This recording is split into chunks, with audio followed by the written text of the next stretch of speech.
Okay, so today I will start with some Basser theory.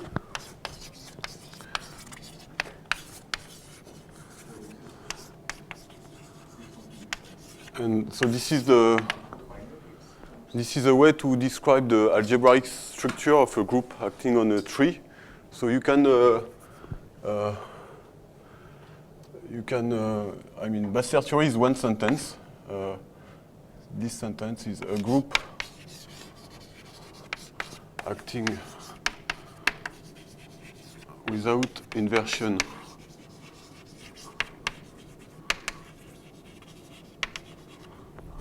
Okay, a group acts without inversion on a tree if and only if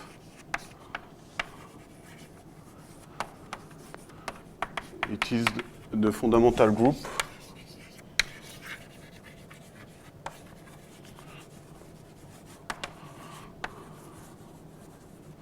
of a graph of groups.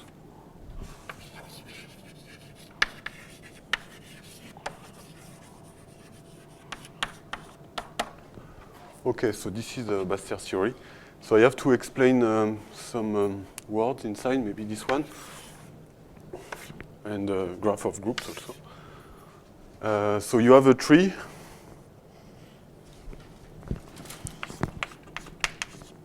Okay, let's start with a graph.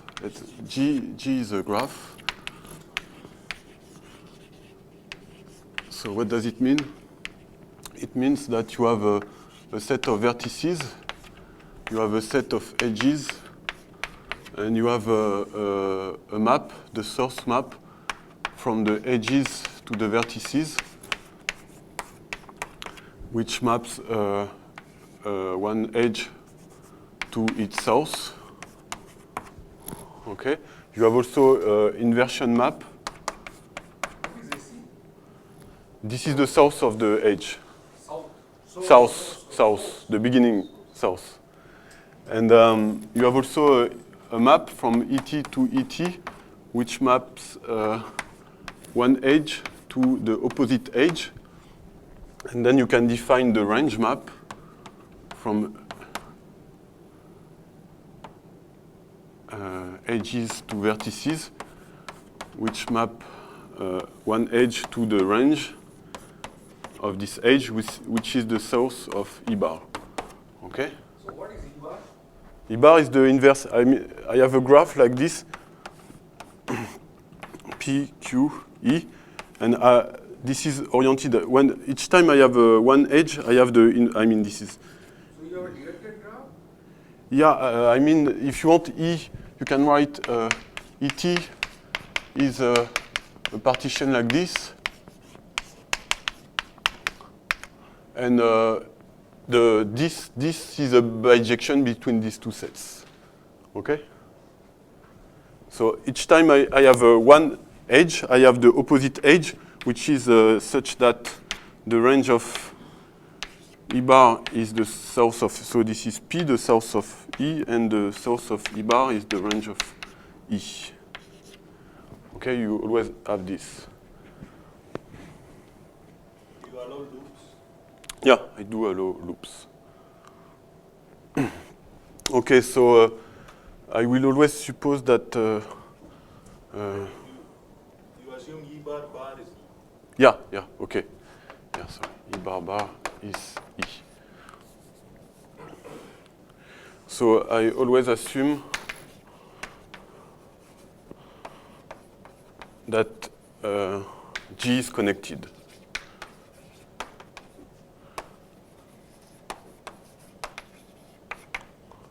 Okay.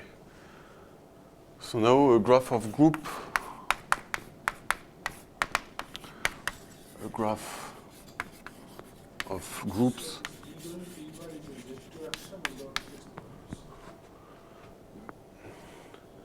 E bar can have fixed points. E bar can be E? No. E bar cannot be. This is a partition. Yeah, this is given by a partition if you want. But you said you allow loops, right? Yeah, but each time you have a loop, you have E and you have also E bar. They have same. Okay. but they are different, okay? This one is here, one is here, okay?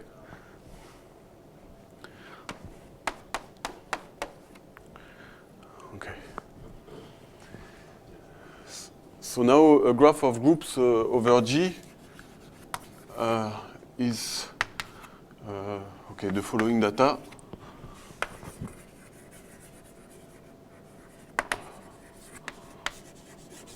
So you have first for all P, for all vertex P, and for all edge E, you have a gamma P group. You have gamma P and sigma E groups, and you assume that sigma E bar is sigma E. And for all, What is gamma? Sigma. so each time you have vertices, on each vertex you have a group gamma P, and you have edges, on each edge you have a group sigma E, and sigma E is sigma E bar. Sorry? Are they the same guy? They will be at some point when I will reconstruct from an action a graph of group, but this is just a formal definition. Yeah. Some group for each P and Yeah. I mean, yeah. To each vertex, you attach a group gamma P. To each edge, you attach a group sigma E. You ask this condition, and you ask also that for any edge, there is a SE from sigma E to gamma south of E, injective group homomorphism.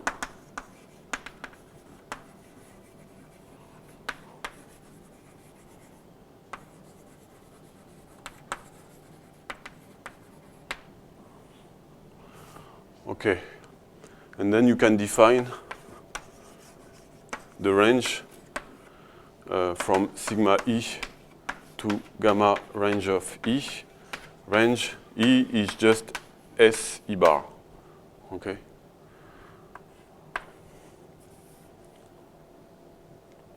So this is a graph of groups. And what is the fundamental group now? So you fix T in G a maximal subtree. This is possible because I assume that G is connected.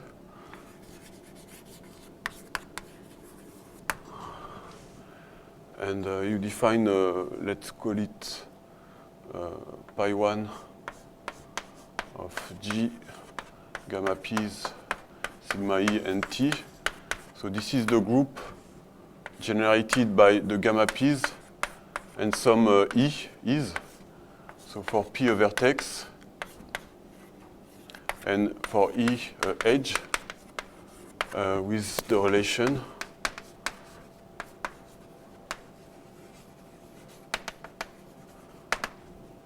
so E bar is equal to E minus 1.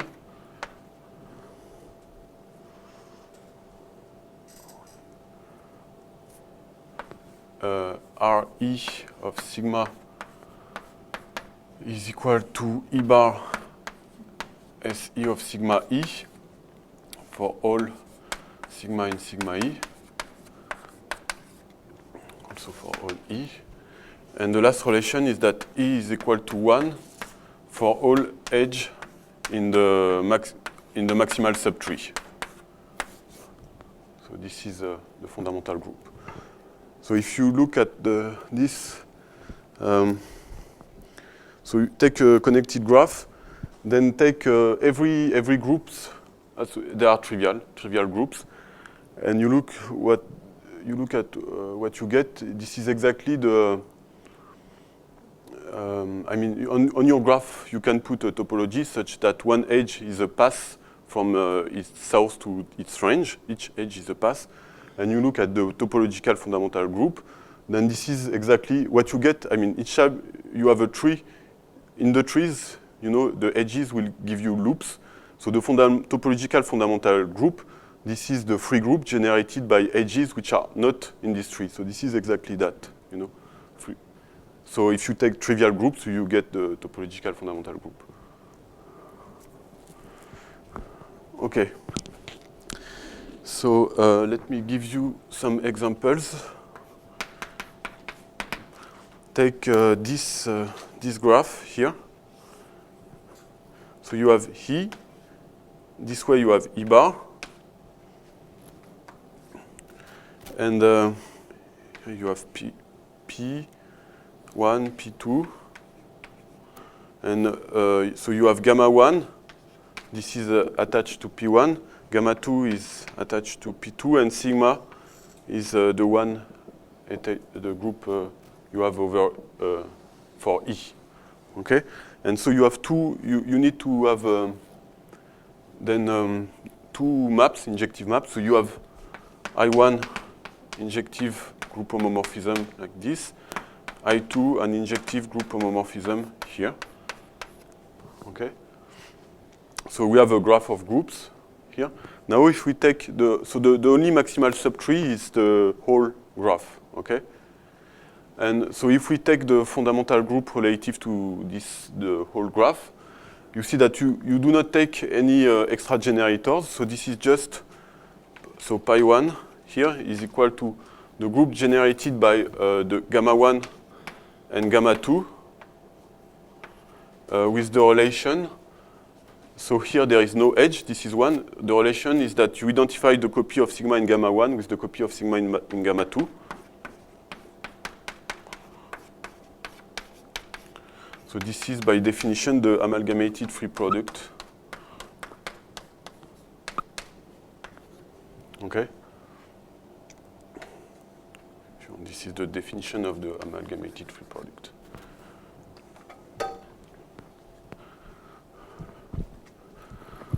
Then the other example is the graph with only one edge and a loop. E, the other way is E bar, and you have P here. So what do you have? So maybe I should recall some, okay, let me recall the definition of HNN extension. If you have a subgroup sigma in a group H and theta from H to sigma an injective group homomorphism, usually you cannot you cannot say that theta will be interior, you know what I mean, implemented by an element in H, okay? But if you enlarge a little bit H, then theta will be interior. So this is what you do. The HNN extension, you take a bigger group such that theta is interior. So you take the group generated, so HNN H sigma theta is the group generated by H and some extra generator T such that theta of sigma, such that theta is interior. Theta of sigma is T minus 1 sigma T for all sigma in sigma. Okay? So this is the HNN extension, and this is what you get here. So let's look at what is pi 1. So here the only maximal subtree here is just, there is one vertex and there is no edges. Okay? This is the only way. And so pi 1, this is, so now you take, because you take the group generated by, so the gamma p's there is only H, and the E's there is the one coming from this loop. This is not in the maximal subtree. So this is the group generated by H and some extra generator E, such that, sorry, I didn't say what is so the source map, let's say this is inclusion, and the range map, this is theta. Okay, here.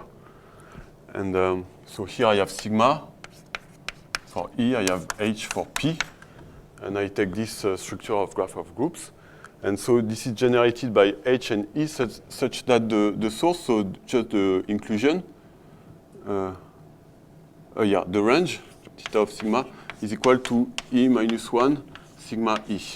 Okay, the source is just the inclusion. So you see this is the HNN extension by definition.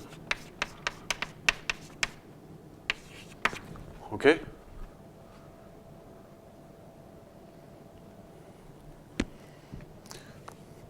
So now actually this is, if you take the fundamental group of graph of groups, or let's say with finitely many edges, okay?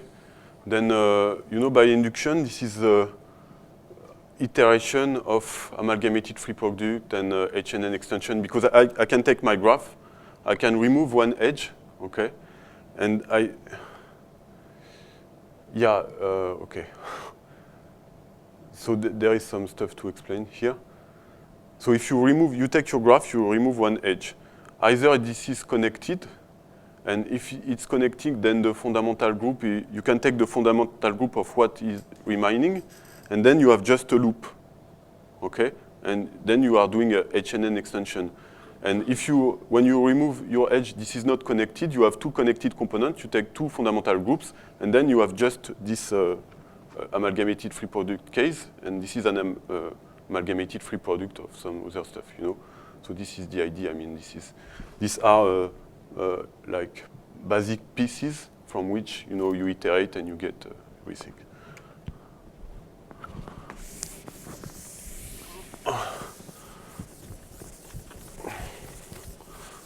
Okay, so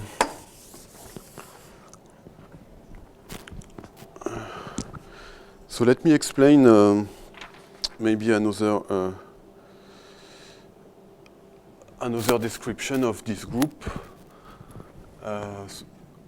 So first, I should mention that it does not depend on the maximal subtree. And yeah, I will not explain why, but it does not.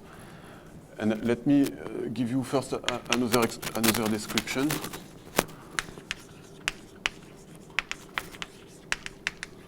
Of pi 1.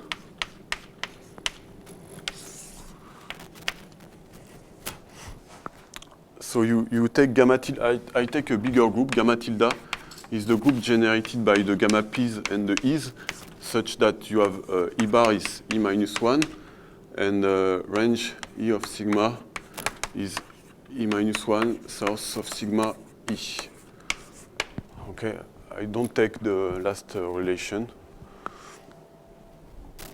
That's independent of the maximal subtree. Yeah, it is. Yeah. So I take this bigger group. Now, if I take two vertices in the graph, I can define gamma PQ is a subset, not a subgroup, a subset of this group. This is the set of element in gamma tilde of the form G0, E1, etc., En, Gn, such that omega E1, En is a path in the graph G from P to Q. G0 is in the gamma source of E1, and Gk is in gamma range of Ek. Okay? So you take path from P to Q, and at each step you take an element in the corresponding group. Okay? So this is a subset, this is not a subgroup. But if you multiply on the left by gamma P, this is still in gamma PQ, and if you multiply, even if you multiply on the left by gamma PP, sorry? But all the relations do not involve gamma P at all. Sorry? There, in the defining relations, it does not involve gamma P at all. I mean, it does because you have this kind of relation. They hold in the gamma range and gamma source. So, I have one more yeah. kind of doubt. See, is it the group generated by symbols gamma P or elements of gamma P? elements of gamma p. I mean, inside gamma p, if you look gamma p inside pi 1, all the elements, they satisfy the relation of gamma p. So really generated by the groups gamma p, not just symbols. So elements of I mean, gamma p. yeah, It's I not mean, gamma p. you even have, I mean, you have to show that this is injective, but you have a subgroup. This is a subgroup. Any of those sets, not as a symbol. Yeah, these are subgroups inside. Okay. So I was wondering- So the relation in the small groups, they are satisfied in the big. Okay, so it's not a symbol, it is the group itself. Yeah, yeah, yeah. So here you have this path from P to Q. This is not a subgroup, right? You cannot multiply. I mean, you can multiply, but this will go out of this subset. But if you multiply from the left by some words from P to P and on the right by some words from Q to Q, it is still in gamma PQ. Okay? Right?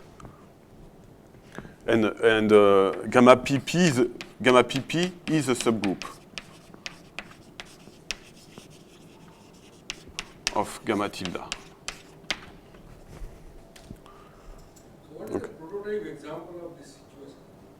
This I gave you these are the two amalgamated free product and HNN extensions, and then I will I mean these are the basic pieces, and the whole idea of Basser theory is to show that a group acting on a tree is always iteration of these two pieces. Suppose I take a tree and its automorphism, and then suppose I take for every point I take the stabilizer, or for every edge I take the stabilizer output.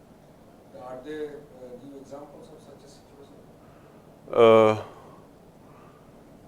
So if the group, yeah, I mean the automorphism group is kind of big, but okay, I will explain how to construct from an action a graph of groups, and you will see this is related to what you are saying. So let me just finish with this description.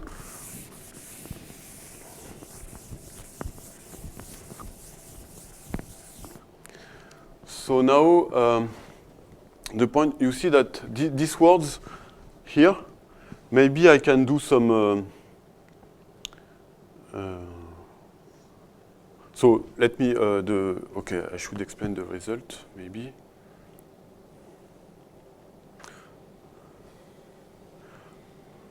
So actually, so the result here, and then I will give some another notion I need later. The result is like this. So you have gamma p inside gamma tilde, and you have the quotient here in pi 1. Okay, some tree, okay? The point is that, so this surjective map, if you restrict this to gamma pp, this is always injective and surjective, and still surjective. So this is an isomorphism, this, okay? The composition of the inclusion and the quotient map. So this is for every p. So you have another description like this, okay? Word from P to P. Something I will need also later, so it's the notion of reduced word.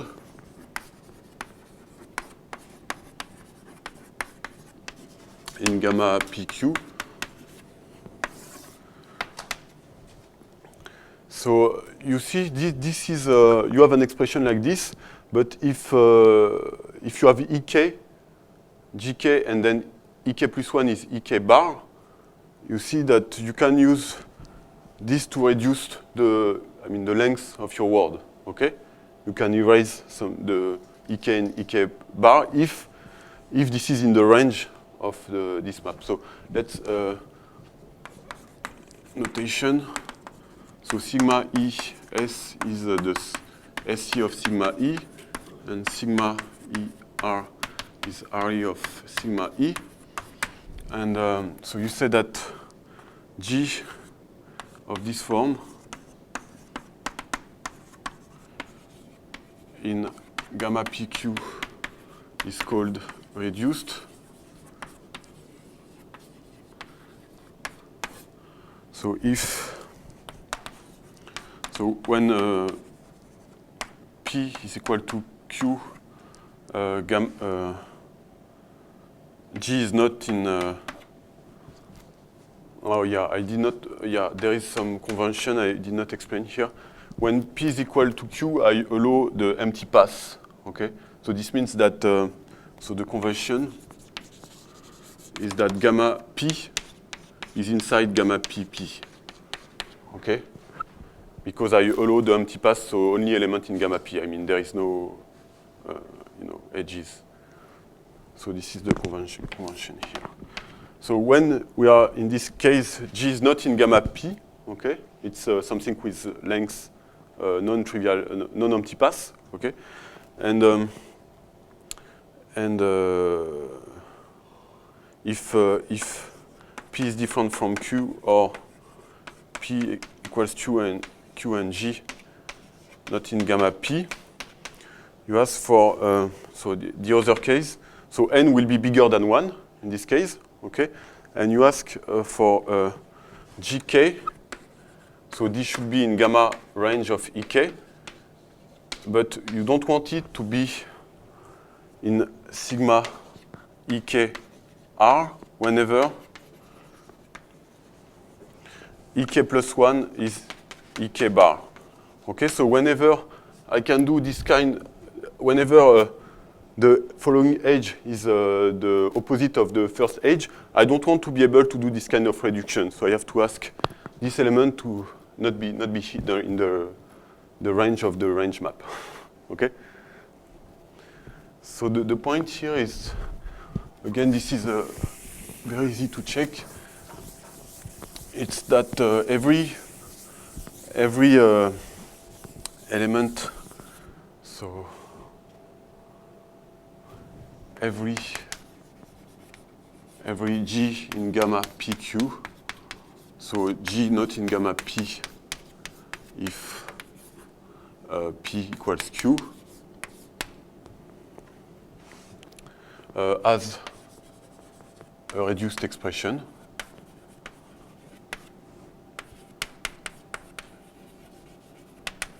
So every element except this one, I mean, has a reduced expression. So the reduced expression is not unique.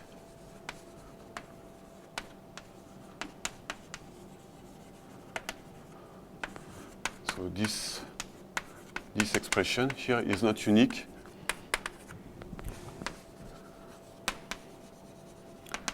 But the path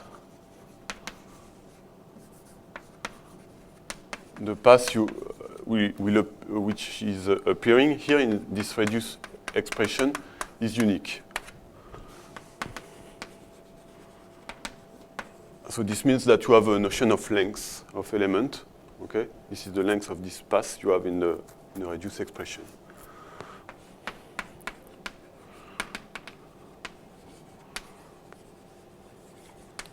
Length bigger than 1, and for this element, I will say that they have the element in gamma P when P equals Q, I will say that they have length 0. Okay.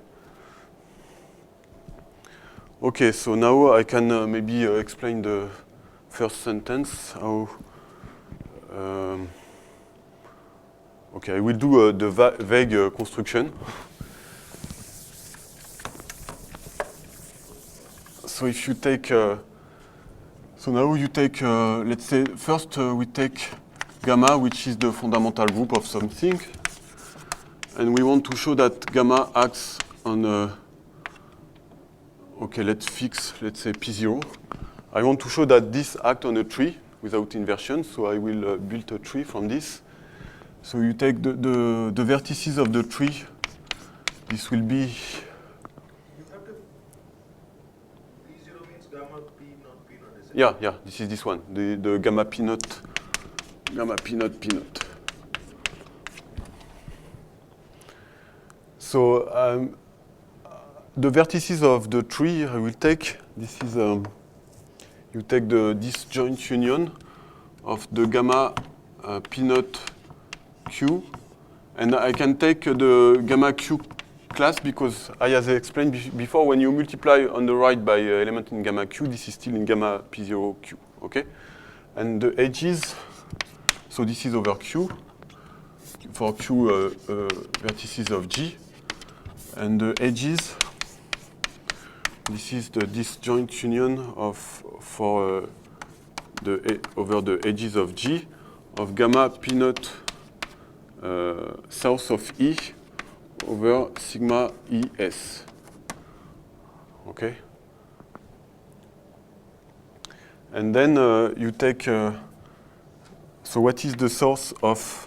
Sigma E is the range of sigma E. Yeah, so this is inside gamma SE, so you can multiply on the right by this. Okay? So now I have to say what is the source, the inverse map, this stuff. So the source of, let's say G sigma ES, so G is something, some element here. This will be G gamma source of E. This is an element here, okay? And the range of G sigma ES, this should be GE gamma range of E.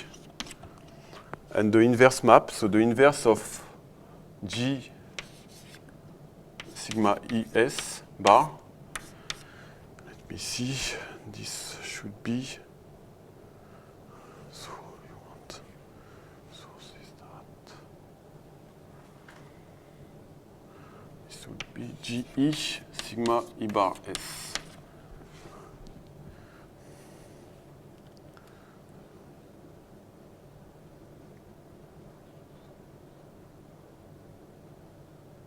Or maybe there is a E bar here.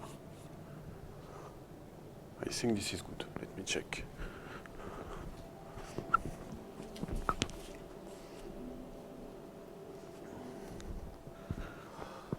So I didn't put any E bar in my notes, but if you look at the source of this one, this is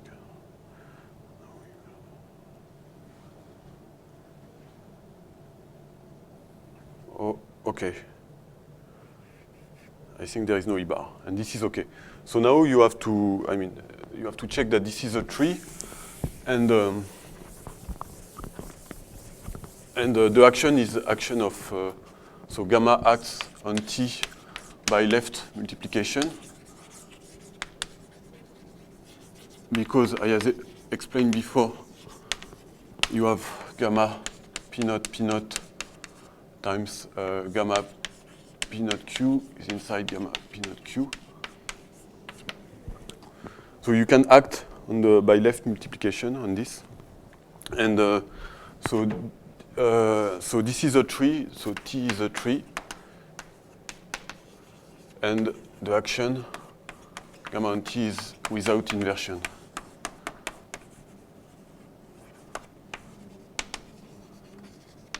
Okay, so this way, this is done.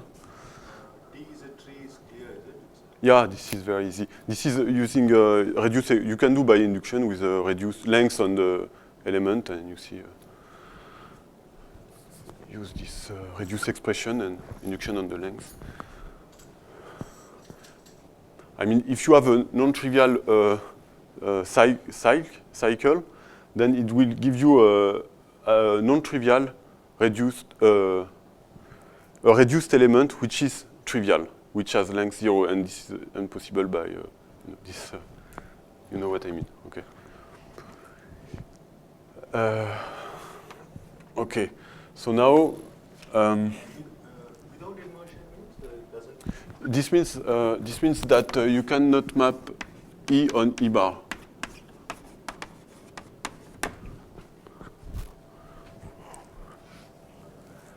Okay, so the other way.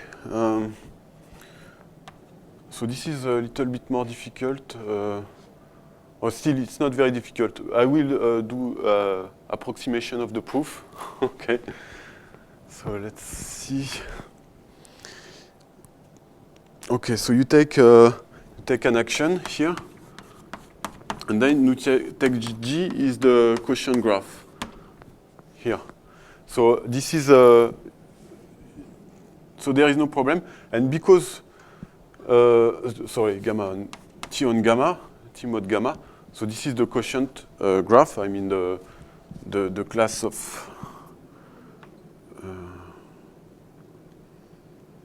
if you, the source of gamma E is gamma source of E.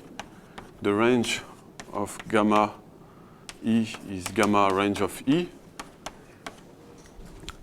And the inverse map, this is why I need without inversion, because if you want to define the inverse at the quotient level, you need without inversion, okay, to define that the gamma E bar is, by definition, gamma acting on E bar.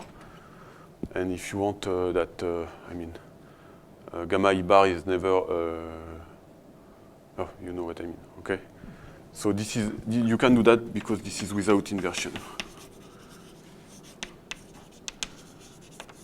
Okay, so you have this graph. Actually, this is a connected graph.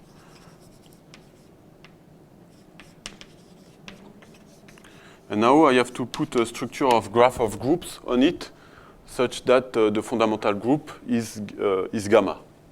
Okay.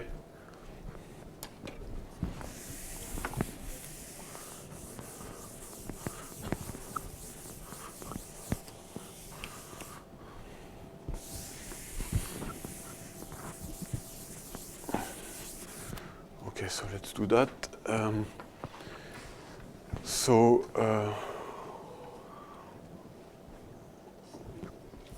So what you do is that let's say we pick two sections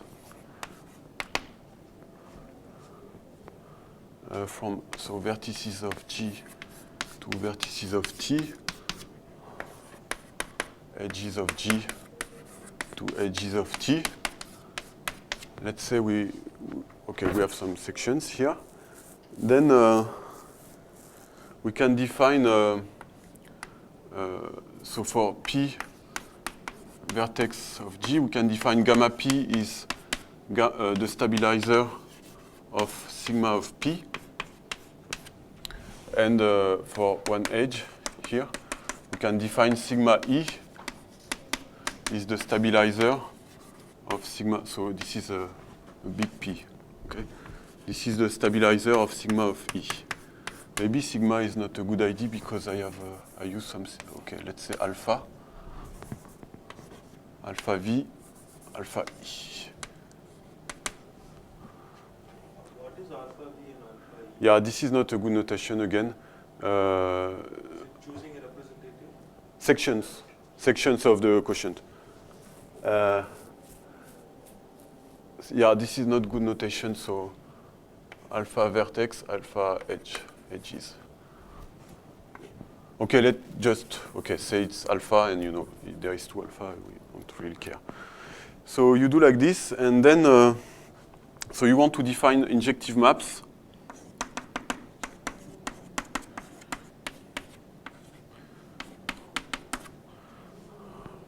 And so how to do that? So let's write alpha P, alpha class of P. We write this some GP times P, and alpha class of E. I write this some HE, okay? If gamma stabilizes E, it should stabilize its source and range, right? Isn't it true? Yeah, the stabilizer of alpha E is equal to the stabilizer of the range of alpha E intersect with the stabilizer of the source of alpha E. Okay, this is the intersection of both stabilizers. Okay. Sigma E is contained in gamma. Yeah. Not really, because okay. This is the point is that these are two sections. So maybe no, this is not contained. There is an element you multiply for. You don't know exactly. There is an element of the group for. So this is conjugate. This is conjugate up to conjugation by an element in the group. This is contained. So this is what I am doing now to define this up to conjugation will define new maps, okay? So maybe I don't need to go into, do you want details or not? Because what I'm doing now is just saying that I can define this is contained to this up to conjugation by element in the groups. And I will define the source map and the range map like this. It will satisfy, so this element which conjugate, it will give me some element corresponding to the is. I will be able to show that it satisfies the first two sets of relation. And the last one, I mean that like is one in the maximal subtree. I have to fix the maximal subtree. And from the maximal subtree, choose the section such that, I have all the relation I need. You understand the idea? So. How do you choose the sections so that they commute with the source? Yeah, the point is that actually if you have a maximal subtree in G, what you take is you can, you can find a section, you can go from, if you have a maximal subtree in the quotient, then you can have a section of the maximal subtree such that the image in here is a subtree. This is some graph theory. This is classical stuff in graph theory. And then what you take is the section, you have one section, this is given because the maximal subtree contains all the vertices, and this is not defined everywhere, this one, and you have to extend it in the good way. This is the way you do. So, do you need, do you want me to do some more details here? Yeah? I don't know. Okay.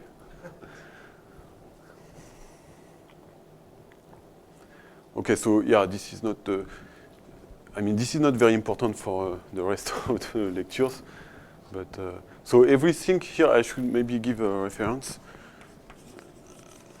Reference is this book, Trees, book of Serre.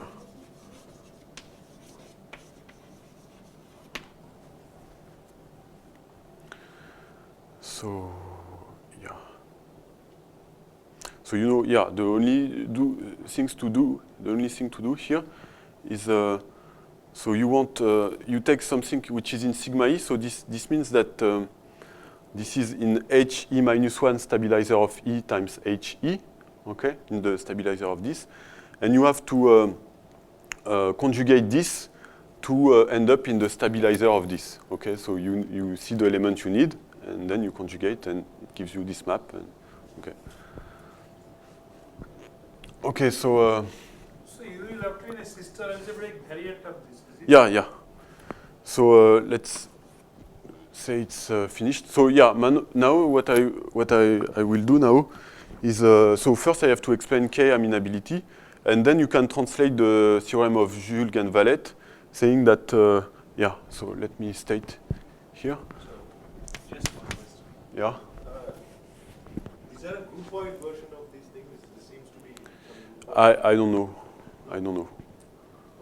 Maybe there is. I don't know. Yeah. So the theorem of Julg and Valette. So this is not the way they prove this. So the way they prove this is they took a group acting on a tree, and they use a geometric argument on the tree to prove this result. But I don't want to use a geometric argument. I want to use, very algebraic and functional analytic argument.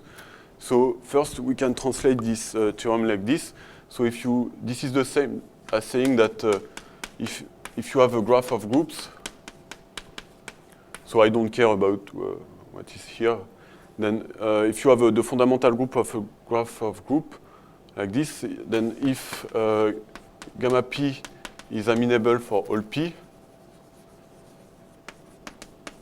then gamma is k amenable. Okay?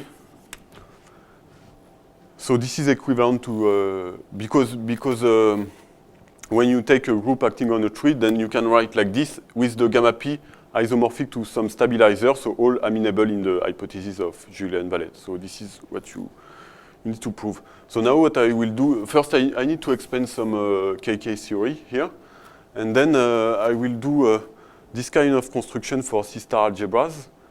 So there will be the maximal C-star algebra of a graph of C-star algebra, and also the reduce when you have some good hypotheses about some conditional expectations. And then I will do it for quantum groups and prove this statement for quantum groups. So this is why I was saying up to Basser's theory, because Basser's theory does not exist in the... I mean, you will see the way I'm defining a quantum group, and you will see that there is no way that whatever the definition you take of a quantum group acting on a tree, you have a Basser equivalence. There is no way.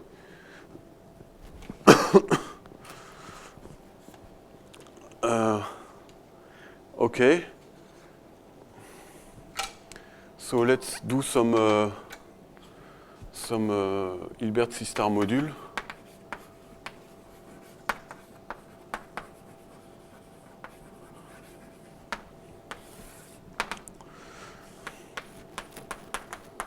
So you take E is right. So A is a unital. That theorem, for that theorem, it's enough to prove it for Heichanen and amalgamated. No, because when you do the induction, you cannot do induction because you start from amenable pieces. You have something which is K amenable, and then when you want to do the, you cannot do the induction. You have to do it, in one shot. But is it true that if gamma p is K amenable? Yeah. So what is true, if all the gamma p are K amenable, then gamma is K amenable. If you do that for groups, then you can do induction to prove. You just have to prove it for HNN and amalgamated free product. But if you assume gamma p only amenable, you cannot, Yeah. And the point is that I don't have any proof of, even for groups, any proof. Is this statement true for K amenable? Yeah, this is true, but I don't have a proof for groups which is working for C-star algebra or quantum groups, I don't have any. The only one I know is when you assume, for C-star algebra, when you assume nuclearity, or for quantum groups, co-amenability. And then you cannot do any induction, so you need,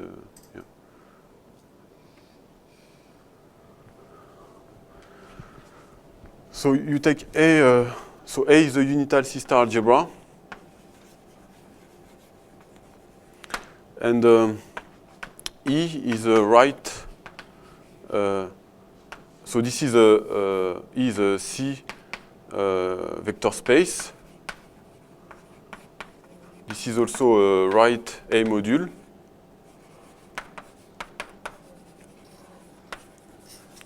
And also you have a sesquilinear map.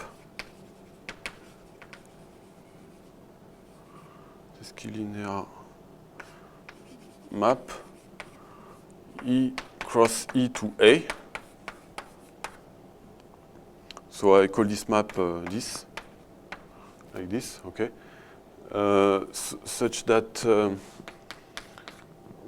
so this is, I should say, sesquilinear linear, this is right linear.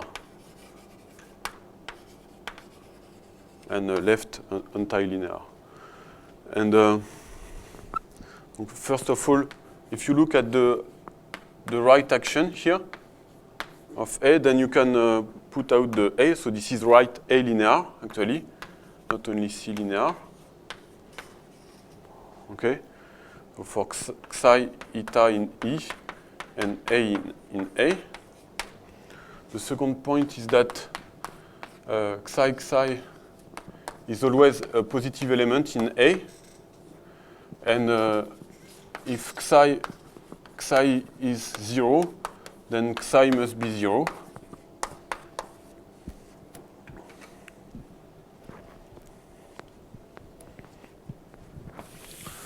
And then with this assumption, you can easily see that with these assumptions, so we see that the map from E to C, which maps psi to the norm of psi 1 over 2. So this is the norm in A. This map is a norm. You should also take psi star, right? Oh yes, thank you. Thank you. So yeah, there is another assumption. Third. Okay, we'll put the third there. So, yeah, thank you. This is very important. Psi eta star is eta psi. And so this assumption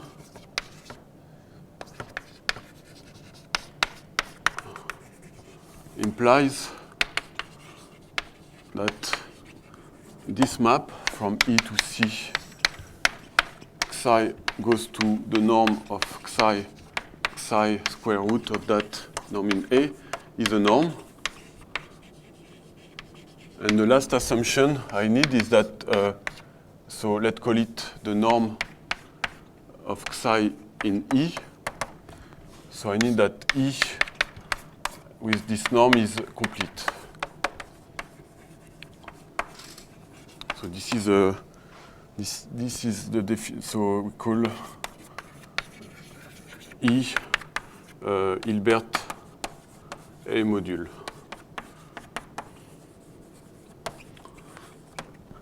Okay, so examples. If A is C, you get Hilbert spaces.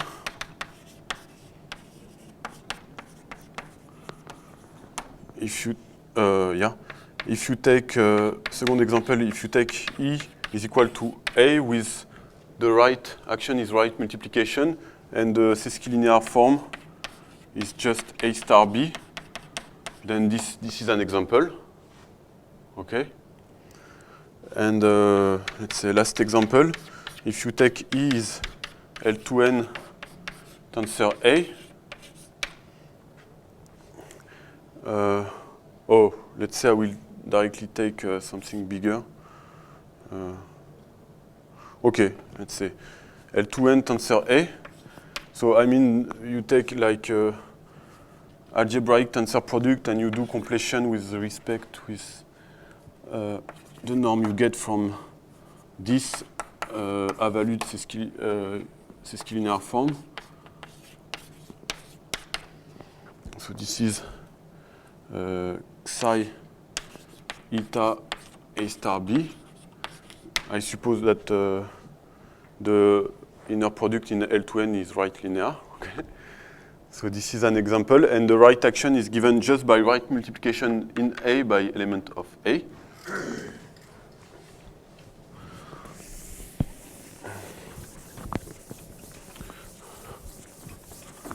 So let's say now maybe a construction I will need is this one. This is if you have a family of so Hilbert A modules to the direct sum of these Ei's. So this is the set of psi i's in the product, such that the sum of psi I is convergent in A.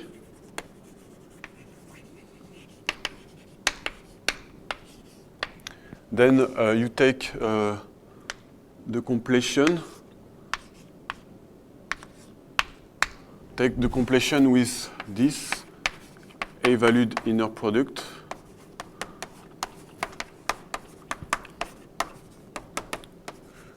This, okay. Good. Yeah, I mean, when you take completion with the A-valued scalar product, I mean, you look at the norm it gives you. You take completion for this norm, and then you can always extend the right action to the completion, because this is always continuous with this kind of hypothesis. Okay.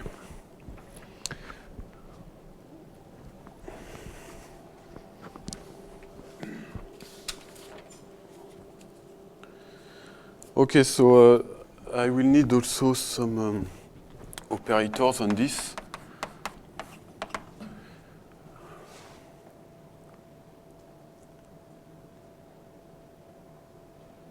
So if you take, let T from E, so this is the right Hilbert module,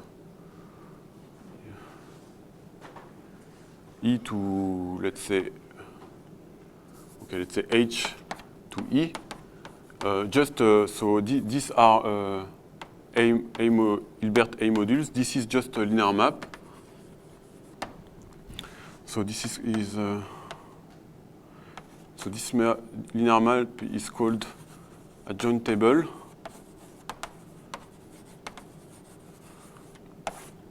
If there is a linear T star from E to H, linear, such that T star eta psi is equal to eta T psi for all psi in H, eta in E. Okay, then automatically this is, you see, automatically this will commute with the right A action because if you put A here, then you can, put the outside and go back to this. So automatically you have T of Xi A is equal to T Xi A. Okay, and automatically this is bounded because this is the uniform boundedness principle. Here you need to use, okay. Banach-Steinhaus theorem, okay. Banach-Steinhaus theorem. Okay.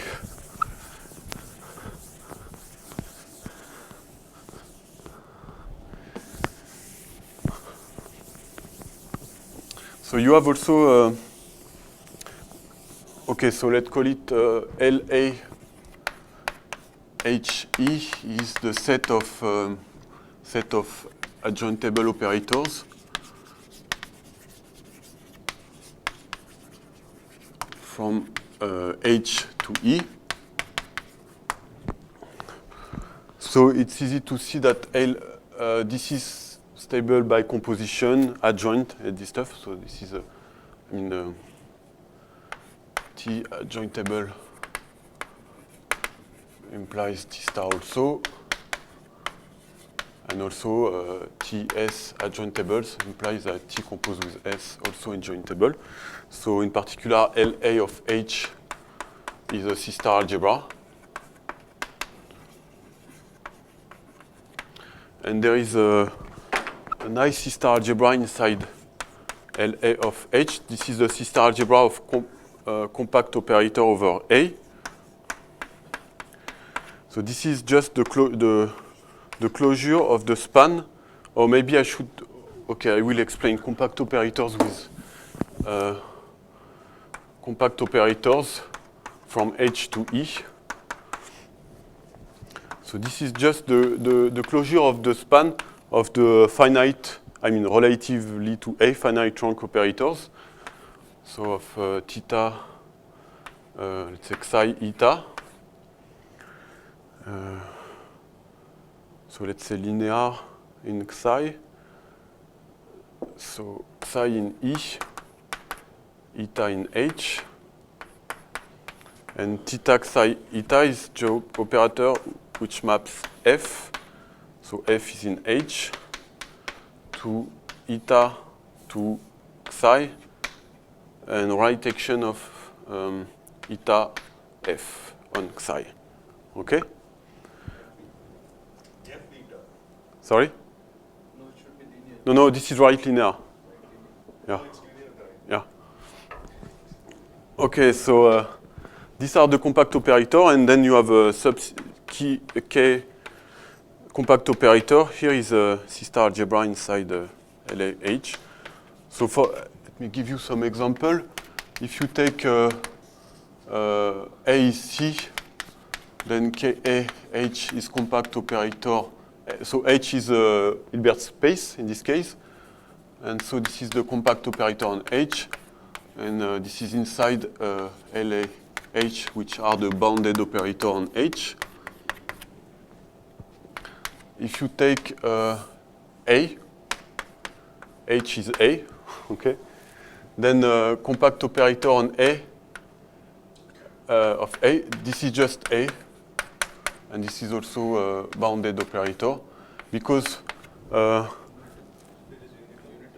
yeah, unital, sure. I mean, from the beginning, A is a unital sister algebra, because so I mean by this is A. I mean this is a left multiplication element of A. They act by left multiplication, okay?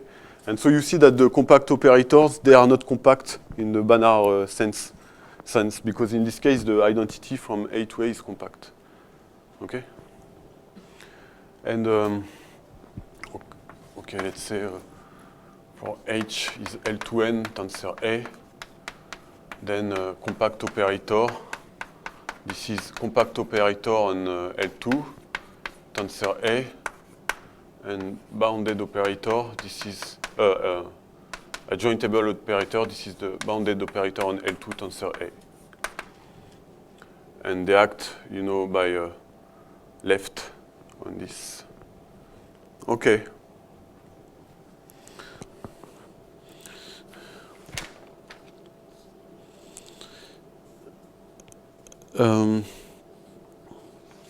So I need a last technical thing about Hilbert-C-star modules.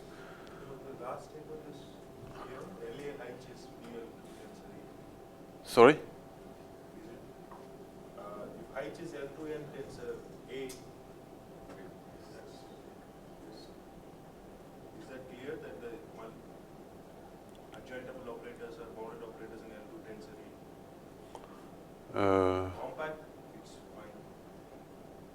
Then you take, this is the multiplier of this one. So you see this, let me think. Is multiplier of K tensor A? Yeah, It's not usually true that of A tensor B is M of B. yeah, sure.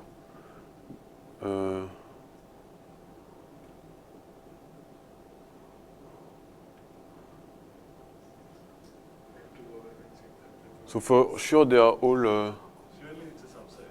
adjointable. Yeah. Okay. And then if you take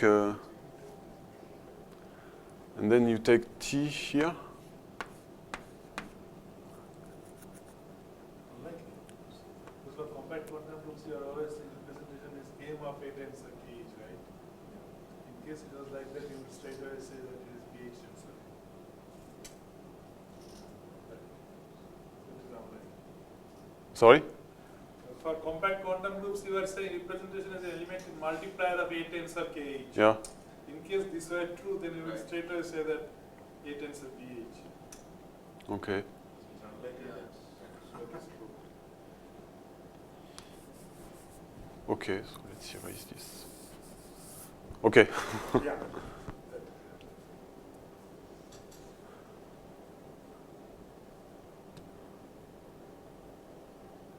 So maybe for nuclear A. Yeah, there Okay. are some conditions in that paper. Yeah, maybe some. Yeah. Okay, so let's just forget about this. So now, yeah, I need more stuff. Just some tensor product.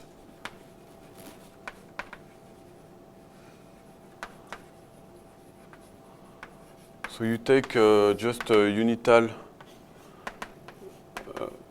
These are two unital sister algebra. You take a unital linear map.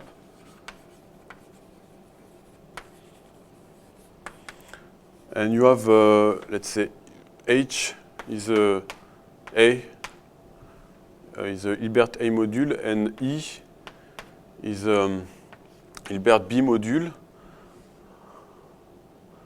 And I will take phi from A to LB of E. Okay. So now I want to define inner product on algebraic tensor product here of H and E. When Sorry? The tensor product is over A, right? No, just algebraic. I don't care. I will at some point I will do separation and then. So this means algebraic tensor product of vector space, and I want to define a scalar product. So let's say xi tensor eta, xi prime tensor eta prime. So you want to define something like this. So you need condition on phi to be able to define something, a scalar product like inner this xi prime. So this is on B. So this is operator here, and I apply to this one, and this is in B. Okay. And so what you need here, I mean, almost all the conditions they are good. One which is not good is the positivity. So you need this to be positive. So you need, for this to be positive, you need phi to be completely positive, meaning that for all n, phi n from Mn of A. Okay, let me give the definition here.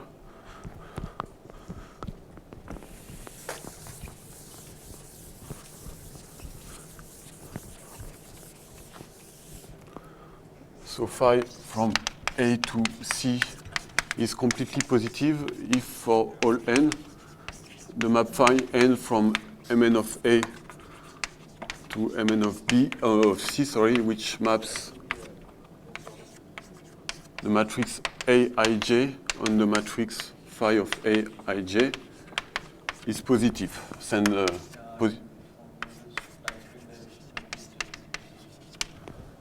sorry? True that if we use time spring dilation, it just reduces to phi being homomorphism?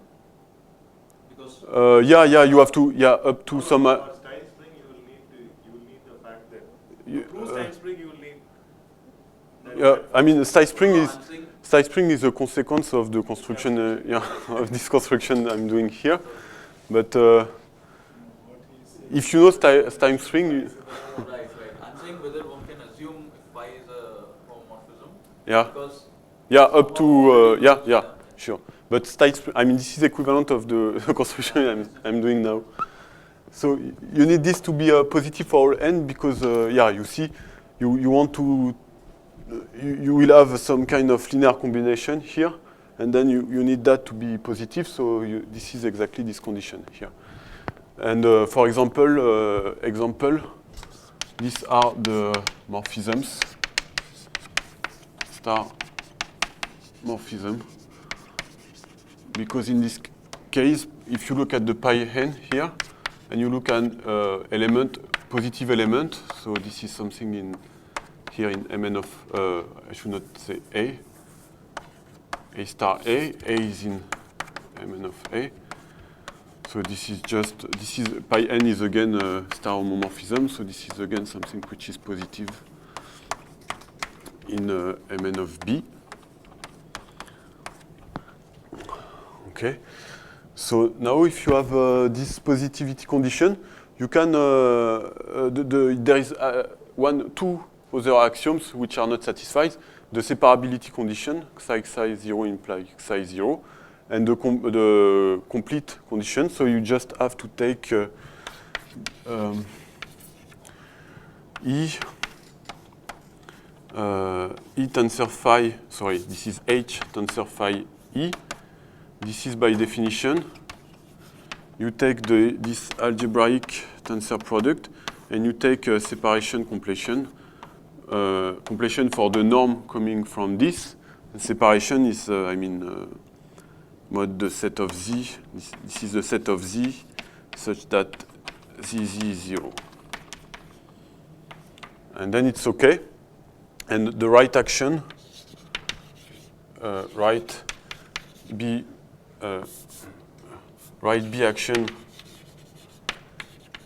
on the algebraic tensor product given by xi tensor eta dot b is just xi tensor eta dot b extends, you see that it preserves this set, okay? And it's continuous because, yeah. So it kind of, you can extend, can be extended, can be, I should not say extended because there is this, but so it can be. Do you need to assume phi is a homomorphism at all? No, this is the Stein-Spring construction. So can be defined on this. It can be defined here because so it preserves this set n, and then this is continuous, so you can extend to the completion. Okay.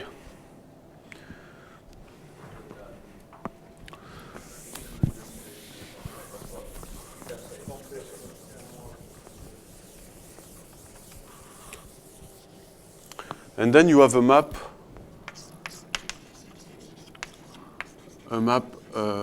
phi star from LB, okay, H prime to LB H tensor phi E H prime tensor phi E phi star of T psi tensor eta is equal to T psi tensor eta, and actually this is a star unital. If phi is unital, this is unital. This is unital star homomorphism.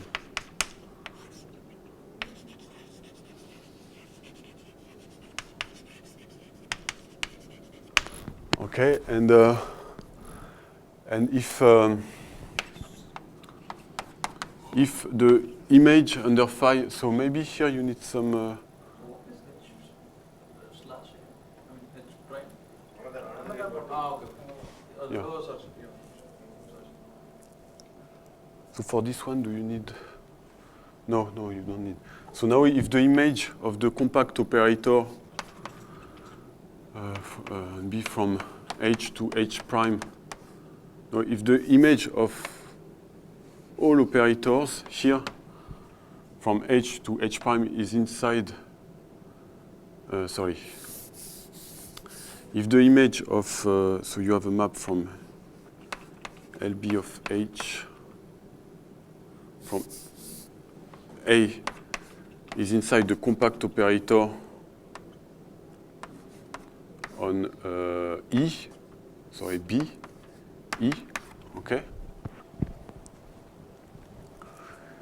So then the image of phi star will map compact operators to compact. The phi star will map compact operator to compact operators.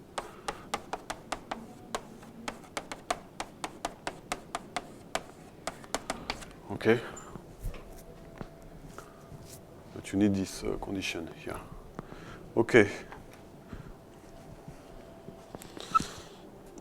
So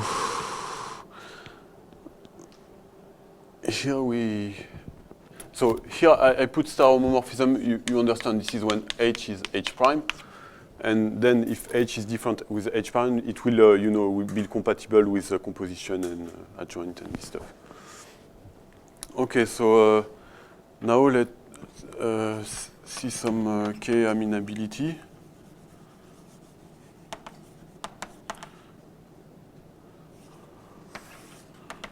What time is it? Okay, so let's just define the KK theory groups. So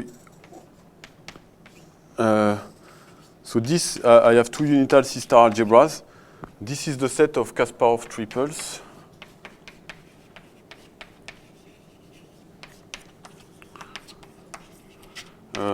Let's say I will call it, let's say H0, H1, F. So what is a Kasparov triple?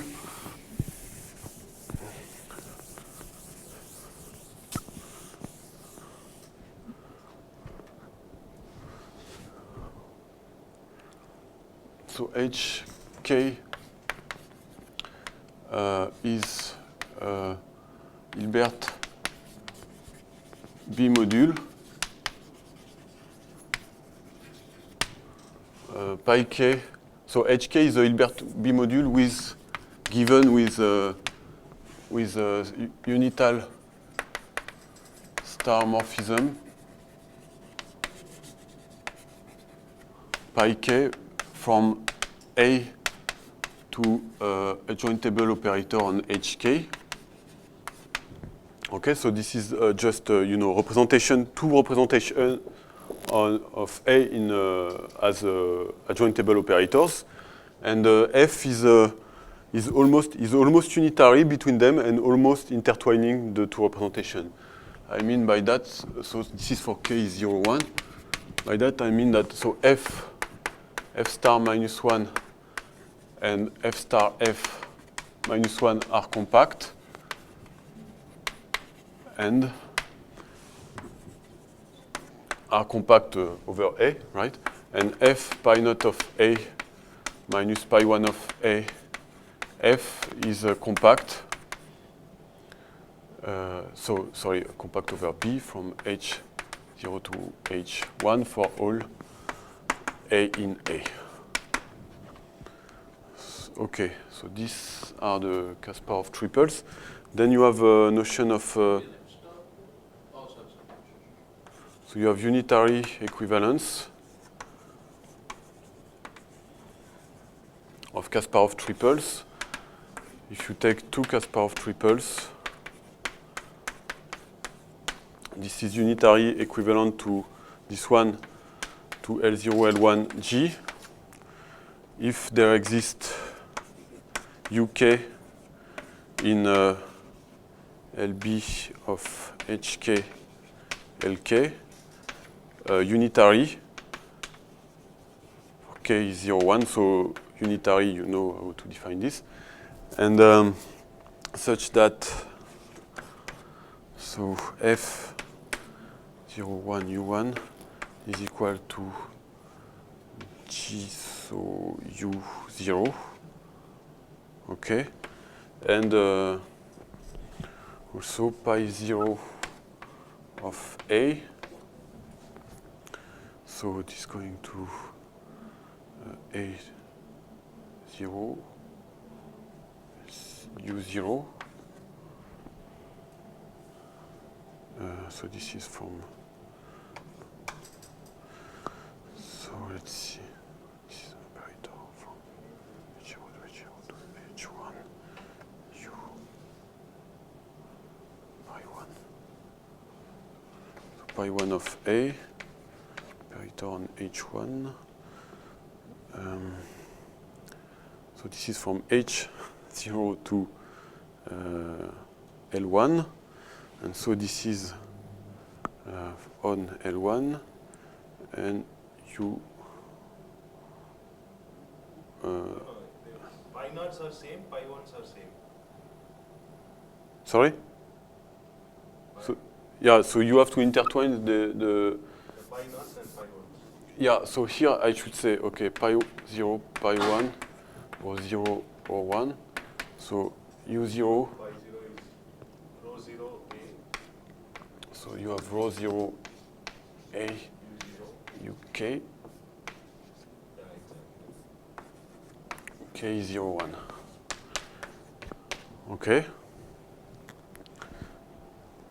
And then you have the, so you don't take the unitary, you want to, I will take a quotient of that to define the KK group, and you don't take a quotient by unitary equivalence because it's too big. You take quotient by something weaker. This is called homotopy. Homotopy, so now you say that H, so again you have pi naught, okay, let's say pi naught, pi 1, F is homotopic to L naught, L1, G. If there exists, let's say, call it, I don't know, E naught, E1, FG, I don't know, T, in E, so a Kasparov triple from A to B tensor C of 0, 1. Okay. Such that so you have with this map you have evaluation at T, so from B tensor C of 0, 1 to B. Okay, you can evaluate at T in 0, 1. This is a star homomorphism. Okay, and then you can so if you take this is on B tensor C of 0, 1, so we can evaluate let's say in 0 tensor B. E1 we evaluate in 0 tensor B, and then we do evaluation in 0 star of T. This is unitarily equivalent to this one. And I should mention here there is no problem. This is again a Kasparov triple, because you see evaluation is going with values in B, so the image of compact operators, they are compact. Okay. And also now if you evaluate this Kasparov triple in 1, sorry,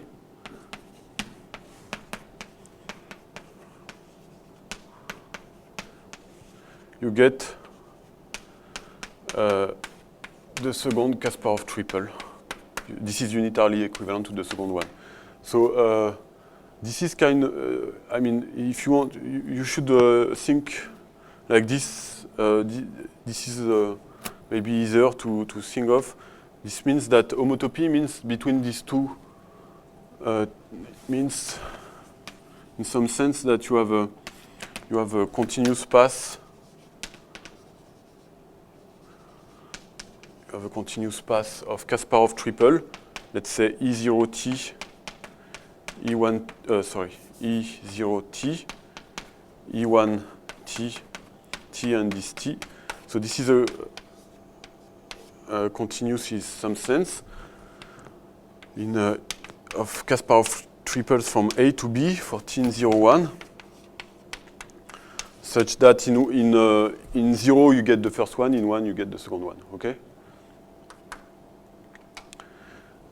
Okay, so now let me finish.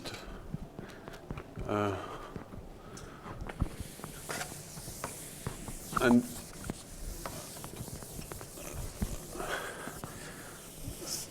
so now you define KK of AB. This is the quotient of Kasparov triples with the homotopy relation. And this is a abelian group. So you have abelian group for direct sum. You have the obvious notion of direct sum of these triples, and the inverse of the class of H0, H1, F is the class of H1, H0, F star. And the class of neutral element is the set of degenerated triples. So here degenerated, you just replace the word compact here by sorry? Neutral, zero. Identity, no. Direct sum, inverse, and neutral. Uh, Zero. Yeah, sorry, neutral element is the set of, is the class of, if you want, is the class of degenerated triples. Degenerated means that in the definition of Kasparov triples, you replace compact by equals to 0. This is a real unitary which really intertwines the two representations. Okay, so that's it. So this was a kind of a lot of definition and theoretic stuff. Next time, yeah, sorry for that. So next time I will finish some basic stuff about KK theory, but the main is done, and explain the construction of So the maximal construction of graph of C-star algebra, maximal fundamental C-star algebra. This is easy. Then the reduced one is a little bit more tricky. And then I will do, the fundamental quantum group and explain the properties. And last time, the last lecture, I guess I will be able to prove the quantum version of the Julian-Valette theorem. I mean, at least for groups, but I will explain for groups and giving some explaining how you translate the proof with quantum groups, because we have all the technical tools now. Thank you.